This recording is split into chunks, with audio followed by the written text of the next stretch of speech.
Ang bahaging ito ay hatid sa inyo ng Smart Sports. Mabuhay teammates, itong Basketball Universe at ako si Bill Velasco. Ang bahaging ito ay hatid sa inyo ng Nickel Asia Corporation.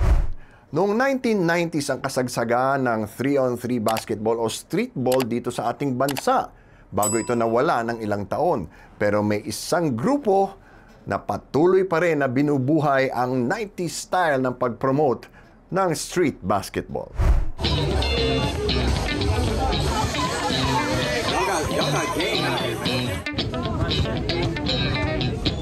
Angelo, kwento mo nga sa akin paano nagsimula yung Filipino mixtape?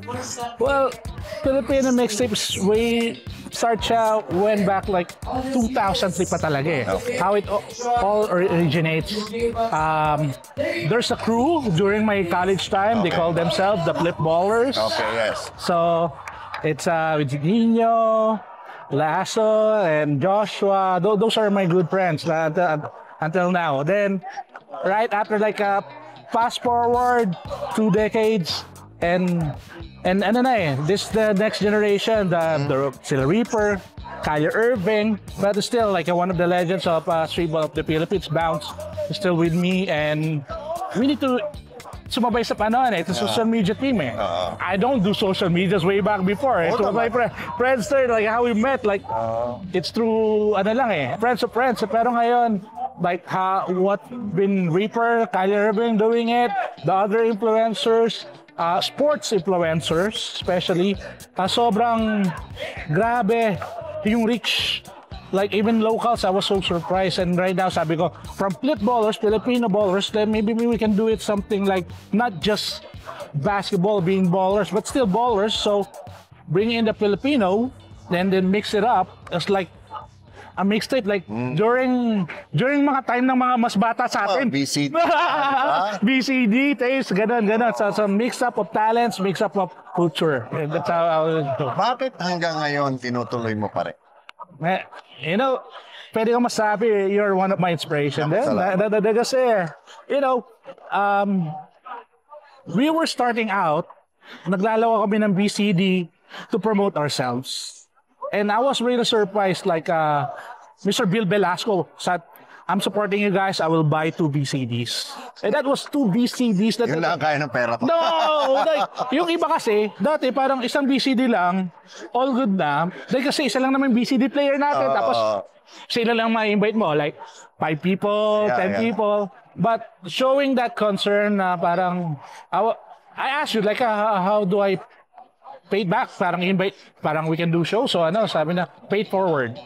Like until now, I'm paying it forward to sa mga tumulong sa amin since I was mga companies tumulong sa amin, sa mga bumili ng BCD, DVD, nanood ng YouTube. Then now, like having to barangay, and it is the best return nakikita ko. I've been at this age na parang if Mr. Bill Velasco still there, na parang bakit ako hinto din. Ano sa palagay mo ang impact nito sa mga kabataan? Ngayon kasi may terms eh na ganun din. Sobrang mabilis kumalat dahil sa social media. Okay. Through cellphones sa mga ganyan.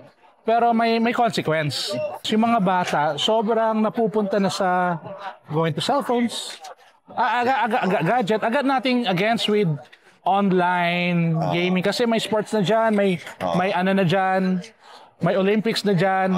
I support those, like, if you're going to pro. Pero yung going to different vices, like, yung mga AI na medyo not good for a 4-year-old, and now, I have a son, parang, ano magagawa ko? Like, if I'm implementing it at home, na parang, ingat tayo, let's go to sports. And I was surprised yung mga kaedad ko, like parents na katulad ko, when I invite their kids na parang, uy, thank you, at least like, meron kayong basketball clinic, may event kayo for 4 hours na nag-enjoy yung anak ko. Hindi siya umawak ng cellphone. And ano yun eh, ang malaking ano na sa akin, balik, lalo na sa crew namin, to bring back all the kids back on the streets, and that's how I grew up eh. Oo. Sanay tayong napapawisan, nadudumihan, di ba? Uwi tayo, pagod pero masaya. Diba? Sobra.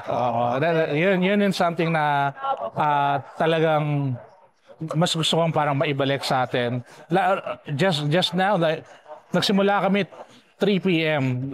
Yung mga sobrang tanghaling tapat, pero kami dati tayo, even kahit 1 p.m. Oo. Tanghaling tapat, tuloy ang laro. Pero 3 p.m. parang nagulat sila. Pero yung until matapos, wow! Why do you think basketball is the perfect tool for what you're doing?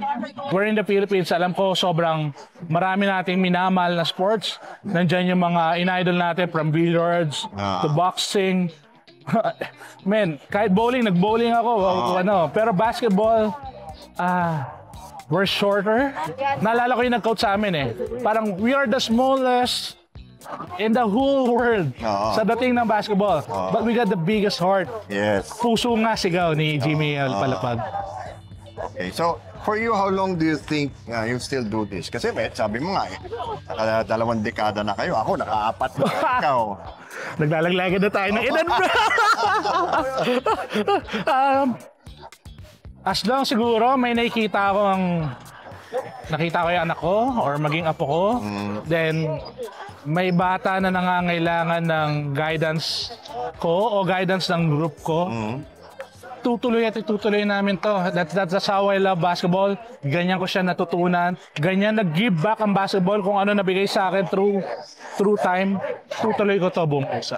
Okay, thank you, Angelo. Bill, thank you so much. Legend. Yo, you're watching Basketball Universe. This is Loudmouth Angelo, a Filipino mixtape, Buhay Bola. Let's go! At yan ang Basketball Universe para sa araw nito. Abangan kami tuwing Lunes, Miyerkules at Biyernes sa YouTube at Facebook. Kaya like, share, subscribe at follow na rin. Nais naming pasalamatan ang aming mga sponsors. Smart Sports, Nickel Asia Corporation. Laging tandaan, saan man kayo at ano man ang ginagawa ninyo, magkakampi tayo. Ako si Bill Velasco at ito ang Basketball Universe.